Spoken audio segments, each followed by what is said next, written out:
పిల్లలు, welcome to పుస్తక జ్ఞానం. ఇవాళ మనము 5వ తరగతి తెలుగు పాఠ్యపుస్తకంలోని మంచి బహుమతి పాఠ్యాంశంలో తనువు రక్తంబు జీవంబు దారవోసి పద్యం నేర్చుకుందాము. ఇంతకుముందు వీడియోలు చూడకపోతే ఆ వీడియోస్ ఇక్కడ ఐకార్డులు ఇస్తాను, చూడండి.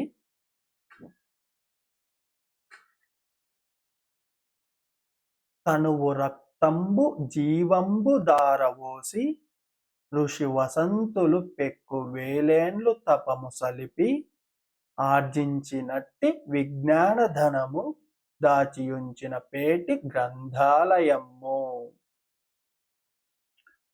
మళ్ళీ చెప్తాను. తనువు రక్తంబు జీవంబు ధారవోసి ఋషి వసంతులు పెక్కు వేలేండ్లు తపము సలిపి ఆర్జించినట్టి విజ్ఞాన ధనము దాచియుంచిన పేటి గ్రంథాలయము. ఈ పద్యం రచించింది నాలం కృష్ణారావు గారు. ప్రతిపదార్థం: తనువు రక్తంబు జీవంబు ధారవోసి.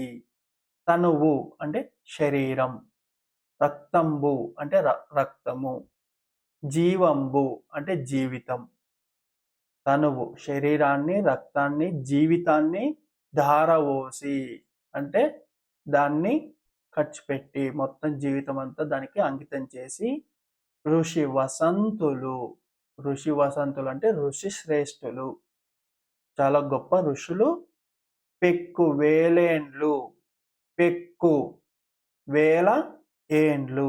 పెక్కు అంటే ఎక్కువ, వేల వేలు, ఏండ్లు అంటే సంవత్సరాలు.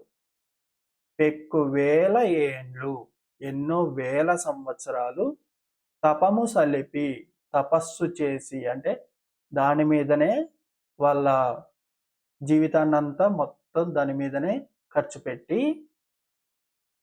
ఆర్జించినట్టి విజ్ఞాన ధనము.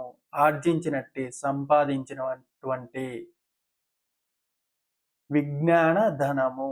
విజ్ఞానం అనే ధనం, జ్ఞానం అనే ధనం.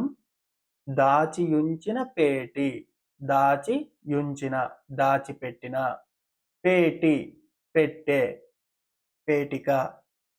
గ్రంథాలయము. గ్రంథాలయం అనేది ఎంతో మంది ఋషులు ఎన్నో వేల సంవత్సరాలు వాళ్ళ శరీరము, రక్తము, జీవితం మొత్తం దారబోసి దానికి అంకితం చేసి ఎంతో గొప్ప విజ్ఞాన ధనాన్ని సంపాదించి దాచి ఉంచిన పెట్టె లాంటిది. పుస్తకాలన్నీ ఉంచే ఒక చోటు గ్రంథాలయం అంటే. అలాంటి గ్రంథాలయంలో ఎంతో విజ్ఞానం ఉంటుంది. ఆ విజ్ఞానాన్ని ఎందరో గొప్ప ఋషులు వాళ్ళ జీవితాన్ని అంకితం చేసి చాలా కష్టపడి ఆ జ్ఞానాన్ని ఆర్జించారు. ఆ ఆర్జించిన జ్ఞానాన్ని మన కోసమని గ్రంథాలయంలో పుస్తకాల రూపంలో దాచి ఉంచారు అని చెప్పి అర్థం వస్తుంది.